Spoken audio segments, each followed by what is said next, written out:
ఇంకో విషయం చెప్తా, గుర్తుపెట్టుకోండి. నమ్మించి గొంతు కోసే వాళ్ళు చాలామంది ఉన్నారు. మీరే ఎంచుకొని గొంతు కోసుకోండి. ఎందుకు చెప్తున్నానంటే జాగ్రత్తగా ఉండమని చెప్తున్నాను. ఎందుకంటే చాలామంది చాలా విధాలుగా మోసపోతున్నారు. దాంట్లో చూసి వెతుక్కొని మంచోళ్ళుగా చూసుకొని గొంతు కోసుకోండి. అర్థం చేసుకోండి. ఎవరిని ఎక్కడ పెట్టాలో ఆడ పెట్టండి. ఎవరితో ఎంతలో ఉండాలో అట్లా ఉండండి. ఎప్పుడు కూడా ఒక మనిషిని నమ్మకం. నమ్మినా ఎంతవరకు అంతవరకు. జీవితమే ప్రాణం పోద్ది, గుర్తుపెట్టుకోండి. ప్రాణం ఊరినే రాలా.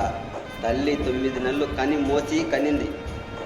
గుర్తుంచుకొని తల్లికి గౌరవం ఇచ్చి ఎవరిని ఎంతలో పెట్టాలో అంతలో పెట్టండి. మోసపోకండి. మోసం చేసేవాళ్ళని నమ్మకండి. నమ్మించి గొంతు కోస్తున్నారు. గుర్తుంచుకోండి. మీ శ్రేయోభిలాషిగా చెప్తున్నాను. బాయ్. జై శ్రీరామ్.